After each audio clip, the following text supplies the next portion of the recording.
தினம் ஒரு நபி மொழியில பெருமானா ஸல்லல்லாஹு அலைஹி வஸல்லம் அவர்கள் சொன்ன இஸ்லாத்தினுடைய ஒரு முக்கியமான அடிப்படை விஷயத்தை நாம பார்க்க இருக்கிறோம். அது என்ன அப்படின்னு சொன்னா, இன்னைக்கு நம்முடைய சகோதரர்கள் ஆன்மீகம் மார்க்கம் என்பது ஒவ்வொரு முஸ்லிமும் கடைபிடிக்க வேண்டிய ஒரு அத்தியாவசியமான அடிப்படையான கடமை. ஆன்மீக விஷயத்துல எப்படி பொருளாதார விஷயத்துல குடும்பவியல் எல்லாம் ஒரு முஸ்லீம் தன்னை நல்ல ஒரு முஸ்லீமா வாழ்ந்து காட்டணுமோ, அதே மாதிரி ஆன்மீக விஷயத்துல ஒரு முஸ்லீம் தன்னை ஒரு முஸ்லீம் உண்மையான முஸ்லீமா வாழ்ந்து காட்டணும். இப்படி உண்மையான முஸ்லீமா வாழ்ந்து காட்டுறது எப்படி அப்படின்னு சொன்னா, உலகத்துல எந்த மதத்துக்கும் எந்த இசத்துக்கும் இல்லாத ஒரு ஒப்பற்ற ஒரு உயர்வான கொள்கை என்ன அப்படின்னு சொன்னா, இஸ்லாத்துக்கு மட்டும் உள்ளதுன்னு சொன்னா, நீங்க சின்ன சின்ன விஷயமா இருந்தாலும் அதை அல்லாஹ்வுடைய கட்டளை மூலமா ரசூலுல்லாஹ்வுடைய சுன்னத்து மூலமாவும் நம்ம அதை சரிபார்க்க முடியும். இது அல்லாஹ் சொல்லியிருக்கிறானா, அல்லாஹ் ரசூல் சொல்லியிருக்கிறாங்களா அப்படின்னு சொல்லி நம்ம சரிபார்த்து நம்முடைய வாழ்க்கையில் உருவாக்க முடியும். உதாரணமா இன்னைக்கு பாக்குறோம், நம்ம அல்லாஹ் 5 வேளை தொழுகை நம்ம கடமையாக்கி இருக்கிறான்.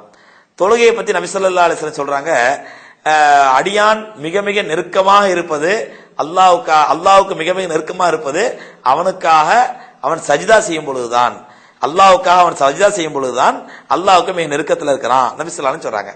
இப்ப இந்த அடிப்படையில நமக்கு அல்லாஹ் ரப்பல் ஆலமீன் ஃபர்லாக்குனது ஒரு நாளைக்கு 5 வேளை. 5 வேளையினுடைய மொத்த ரக்காத்துகளை கூட்டினீங்கன்னா 17 ரக்காத்து நமக்கு தொழுகை கடமை.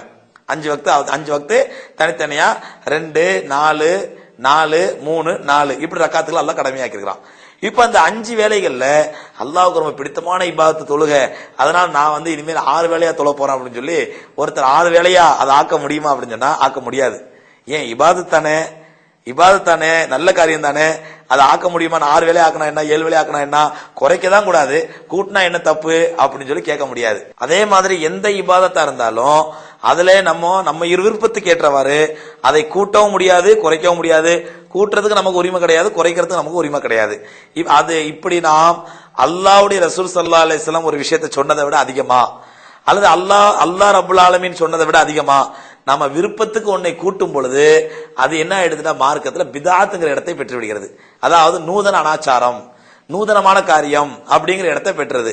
அப்ப அந்த அடிப்படையில் நீங்க பாத்தீங்க அப்படின்னு சொன்னா, இந்த நூதனத்தை எப்படி பிரித்தறிவது, இந்த நூதனமான காரியங்களை எப்படி விடுறது? நீங்க பாக்குறோம்ல, இன்னைக்கு வரக்கூடிய பெரும்பாலான கேள்விகள் நூதனமான இந்த அனுஷ்டானங்களை பத்தியும் பிதாத்தான அனுஷ்டானங்களை பத்தி தான் கேட்கறாங்க.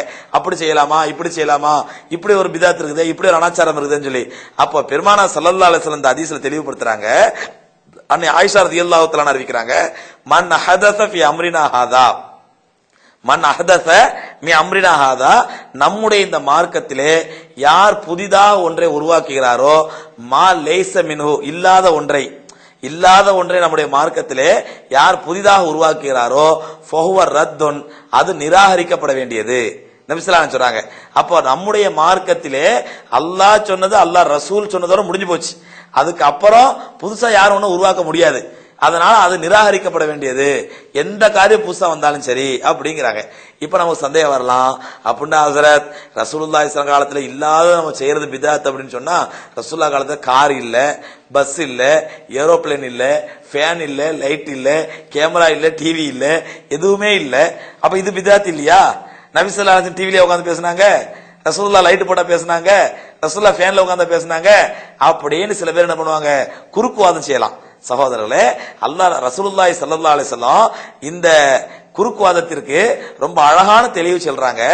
மன் அஹதஸ ஃபி அம்ரினா ஹாதா, ஃபி அம்ரினா ஹாதா, நம்முடைய இந்த மார்க்கத்திலே புதிதாக உருவாக்குபவர் தான் சொல்றாங்க. அப்ப மார்க்கத்தின் பெயரால் புதிதாக ஒரு காரியத்தை உருவாக்குவது, இந்த காரியத்தை செஞ்சா இவ்வளவு நன்மை, இந்த காரியத்தை செஞ்சா அல்லாஹ்வுடைய திருப்தி கிடைக்கும், இந்த காரியத்தை செஞ்சா அல்லாஹ்வுடைய பொருத்தம் கிடைக்கும், இந்த காரியத்தை செஞ்சா உங்களுக்கு பரக்கத்து கிடைக்கும் அப்படின்னு சொல்லி மார்க்கத்தின் பெயரால் புதிதாக உருவாக்குவதைத்தான் பெருமானார் ஸல்லல்லாஹு அலைஹி வஸல்லம் பிதாத் அப்படிங்கிறாங்க. அப்ப இன்னைக்கு நம்ம டிவியில பேசுறோம், டிவில கலர் டிவில பேசினா 100 நன்மை, பிளாக் அண்ட் ஒயிட் டிவில பேசினா 50 நன்மை சொல்ல முடியுமா? அல்ல டிவில எத்தனையோ சேனல் இருக்குது, தமிழ் டிவி சேனல் பேசினா 50 நன்மை, மத்த சேனல்ல பேசினா 100 நன்மை யாராவது சொல்ல முடியுமா? அல்ல டிவில உட்காந்து பேசினா 1000 நன்மை, சாதாரணமா உட்காந்து பேசினா 50 நன்மை யாராவது சொல்ல முடியுமா? அல்ல லைட்ல இப்படி இதையெல்லாம் நம்ம இபாதத்தாக்குறது இல்லை. இதெல்லாம் உலக தேவைகள். உலக தேவைகளுக்காக அல்லாஹ் ரசூலுக்கு அனுமதித்தவை, மார்க்கமா நினைக்கல. மார்க்கமா யாரும் நினைக்கவும் கூடாது. லைட்ல உட்காந்து பேசுற, டியூப் லைட்ல உட்காந்து பேசினா 50 நன்மை, சாதாரண பல்புல உட்காந்து பேசினா 100 நன்மை யாராவது சொல்றோமா?